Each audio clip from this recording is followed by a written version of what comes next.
தமிழ் மாணவர்களுக்கும் தமிழ் மாணவர்களுக்கும் வணக்கம். இது உங்களுடைய தமிழ் டெக் சேனல். இந்த வீடியோவில் நம்ம வந்து என்ன பார்க்குறோம் பார்த்தீங்கன்னா 12th ஸ்டாண்டர்டுக்கான Tamil public exam important questions தான் நம்ம வந்து பார்க்குறோம். ஸோ ரொம்ப கிட்ட வந்துடுச்சுன்னு நினைக்கிறேன். பப்ளிக் எக்ஸாம் இன்னும் வந்துட்டு 1 மந்தில் தான் இருக்கும்.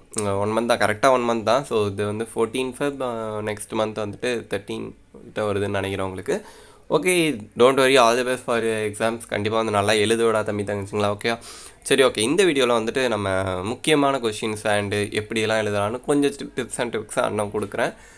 தயவு செஞ்சு ஃபுல்லாக வீடியோ பாரு, கண்டிப்பாக ஒன்று யூஸ்ஃபுல்லாக இருக்கும். ஓகேவா?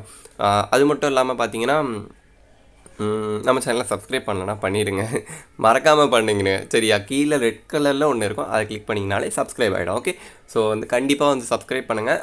அண்ணா உங்களுக்கு கண்டிப்பாக யூஸ்ஃபுல்லாக இருக்கும். ஓகே, கண்டிப்பாக உங்கள் கரியர் இதுக்கப்புறமா முடிச்சதுக்கப்புறமா என்ன கோர்ஸ் ஜாயின் பண்ணலான்றதுலேருந்து எல்லாத்தையும் என்னால் முடிஞ்ச அளவுக்கு சஜஷன்ஸ் முடிஞ்ச அளவுக்கு கொடுக்குறோம். ஓகே, ஸோ ஓகே, நம்ம வந்து உள்ளே போயிடலாம்.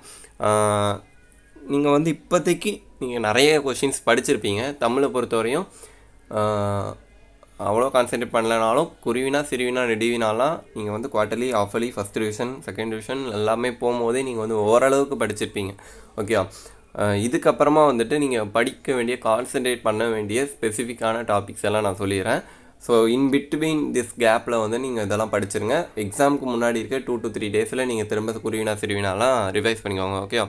ஸோ இந்த பிடிஎஃப் லிங்க் நான் கீழே டிஸ்கிரிப்ஷனில் கொடுத்துறேன், மறக்காமல் டவுன்லோட் பண்ணிக்கோங்க. ஓகேவா? இந்த பிடிஎஃப்பில் வந்துட்டு இம்பார்ட்டன்ட் கொஷின்ஸ் 2 மார்க்ஸ் 3 மார்க்ஸ் எல்லாமே இருக்கும். கண்டிப்பாக பார்த்துக்கோங்க. நான் முக்கியமாக சொல்ல வேண்டிய விஷயத்தெல்லாம் சொல்லிடுறேன்.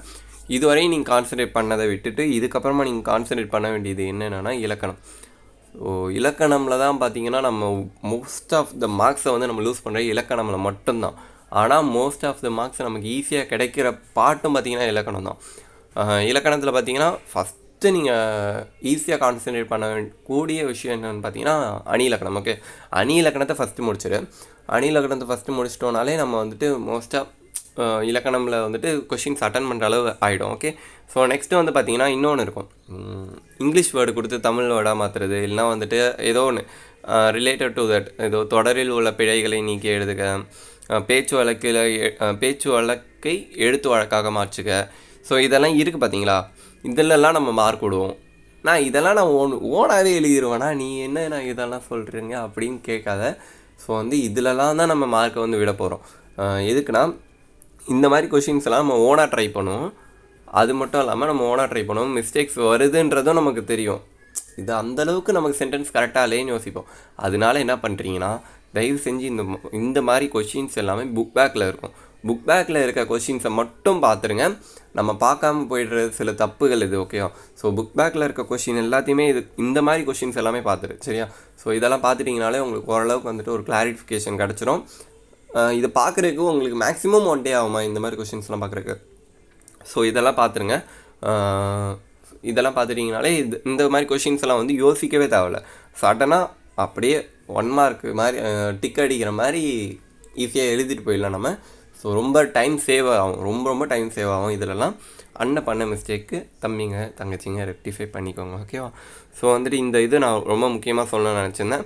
நெக்ஸ்ட்டு பார்த்தீங்கன்னா குருவினா நெடுவினா எல்லாத்தையுமே வந்து பாயிண்ட் போட்டு எழுதுங்க. நீங்கள் ஆல்ரெடி வந்து உங்களுக்கு சொல்லியிருப்பாங்க, பட் வந்து அண்ணன் சொல்கிறேன், பாயிண்ட் போட்டு எழுதுனா மார்க்கு செம்மையாக பூஸ்ட் ஆகும், இருக்கலே அல்டிமேட்டாக பூஸ்ட் ஆகும். ஓகேவா? நீ பாயிண்ட் போடாமல் பேராவாக எழுதுனா கண்டிப்பாக மார்க்ஸ் வந்து லூஸ் ஆகிறதுக்கு நிறைய வாய்ப்பு இருக்குது, கம்மியாகிடும். அதனால் வந்து பாயிண்ட் போட்டு ஒரு பாயிண்டில் மினிமம் 2 to 3 lines இல்லைனா வந்து 4 lines வரையும், மேக்ஸிமம் 4 lines வரையும் அதுக்கு மேலே கூட தேவையில்லை. ஸோ இந்த அளவுக்கு கண்டென்ட்ஸ் ஒரு குருவினான்னு பார்த்தீங்கன்னா ஒரு சைடு ஃபுல்லாக எழுதுகிற மாதிரி கூட பார்த்துக்கலாம். இல்லை ஒரு குருவினா தான் வந்துட்டு ஹாஃப் சைடு, சிறுவினானா வந்து ஃபுல் சைடு 1.5 சைடு வரையும் நீங்கள் போகலாம். ஓகேவா? ஸோ அதே நெடுவினாவனா வந்து ரொம்ப அதிகமாக எழுதுங்க, முடிஞ்ச அளவுக்கு எழுதுங்க. டைம் சஃபிஷியண்ட்டை பொறுத்து எழுதுங்க, சரியா? டைம் ரொம்ப நேரம் நம்ம எடுத்துடக்கூடாது. இதுக்கு மட்டுமே நம்ம ரொம்ப நேரம் எடுத்துக்கிட்டோன்னா மற்ற கொஷின்ஸ்லாம் நம்ம பார்க்க முடியாது. ஸோ வந்து டைமுக்கு ஏற்ற மாதிரி எழுதுங்க. இதே மாதிரி துணை பாடம் அதிலலாம் பார்த்தீங்கன்னா இந்த இங்கிலீஷில் நம்ம சினாப்சிஸ்ன்னு நம்ம போட்டிருப்போம் 12th கரெக்டாக. ஸோ அந்த மாதிரி முடிஞ்சால் மென்ஷன் பண்ண பாருங்கள், இன்னும் கொஞ்சம் மார்க்ஸ் வந்து அதிகமாகும். துணை பாடத்தில் வந்து கதாபாத்திரங்கள் அந்த மாதிரி கூட நீங்கள் ஃப்ரண்ட்டில் ஸ்டார்டிங்கில் எழுதிக்கணும், கதாபாத்திரங்கள் அப்படின்னு போட்டு எழுதிட்டு அப்புறமா நீங்கள் என்னது பொருள் முன்னுரை அதெல்லாம் ஸ்டார்ட் பண்ணி அதில் காமிச்சிடலாம். ஓகே, ஸோ தம்பி தங்கச்சி இவ்வளோ தான் நான் வந்து சொல்கிறேன். இன்னும் எக்ஸ்ப்ளனேஷன் வீடியோ என்ன கொஷின் வைஸ் நம்ம வந்து போடலாம். வேணும்னா சொல்லுங்கள். அண்டு அனதர் ஒரு இம்பார்ட்டண்டான விஷயம் என்னென்னு கேட்டிங்கன்னா, இதுக்கப்புறம் முடிச்சுட்டு நான் சப்ஜெக்ட் வைஸ் முடிச்சிட்டேன், அவ்வளோதான். வீடியோ வந்துட்டு சப்ஜெக்ட் வைஸாக முடிச்சிட்டேன், 5 மினிட்ஸ் ஓகேவா. ஸோ இதுக்கப்புறமா வந்துட்டு பார்க்கணுன்னு நினைக்கிற ஸ்டூடெண்ட்ஸ் பாருங்கள். என்னென்னு பார்த்தீங்கன்னா, நான் 12th முடிச்சுட்டு கம்ப்யூட்டர் பேக்ரவுண்டில் நான் போக போகிறேன்னா, இதுக்கப்புறமா நான் வந்து கம்ப்யூட்டர் சயின்ஸ் பேக்ரவுண்டில் போக போகிறேன், எனக்கு வந்து ப்ரோக்ராமிங்கு, டிசைனிங் அதெல்லாம் நான் கற்றுக்க போகிறேன் அப்படின்னு விரும்புகிற ஸ்டூடெண்ட்ஸ் வந்துட்டு கீழே நான் வந்துட்டு ஒரு கூகுள் ஃபார்ம்ஸ்க்கான லிங்க் நான் கீழே டிஸ்கிரிப்ஷனில் கொடுக்குறேன். ஸோ அதை கிளிக் பண்ணிவிட்டு நீங்கள் ரெஜிஸ்டர் பண்ணுங்கள். ஸோ வந்து அந்த எந்த அளவுக்கு ஸ்டூடெண்ட்ஸ் வந்து இதாக இருக்காங்கன்னு பார்த்துட்டு நாங்கள் வந்து ஒரு சின்ன ஒரு நம்ம யூடியூப் சேனல்லையோ இல்லைனா இதுலேயோ வந்துட்டு ஒரு கோர்ஸ் மாதிரியே ஏதோ ஒன்று கண்டக்ட் பண்ண போகிறோம்.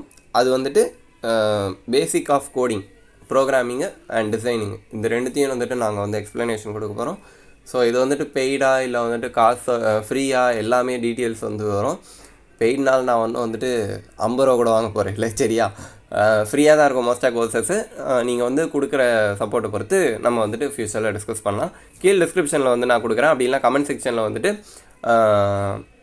ப்ரோக்ராமிங் இல்லை டிசைனிங் இந்த மாதிரி ஏதாவது கமெண்ட் பண்ணுங்கள். ப்ரோக்ராமிங் இல்லை டிசைனிங் அப்படின்னு போட்டு கமெண்ட் பண்ணிங்கன்னா நான் வந்துட்டு புரிஞ்சுக்கிறேன் இவ்வளோ பேர் இன்ட்ரெஸ்டிங்காக இருக்காங்கன்ட்டு. ஓகேவா? ஸோ மற்ற ஸ்டூடெண்ட்ஸ் வந்துட்டு நம்ம டெலகிராம் குரூப்பில் கூட ஜாயின் பண்ணிக்கிட்டு நீங்கள் கேட்கலாம். ஓகே, ஸோ தேங்க்ஸ் ஃபார் வாட்சிங். தம்பி தங்கச்சிங்களா, all the best for your exam. நல்லா எழுதுங்க. அண்ட் ஒன்ஸ் அகைன் வேறு ஏதாவது வேணும்னா கேளுங்க, கண்டிப்பாக அண்ணா உனக்கு ப்ரொவைட் பண்ணுறேன். ஓகே, தேங்க்யூடா, பாய்.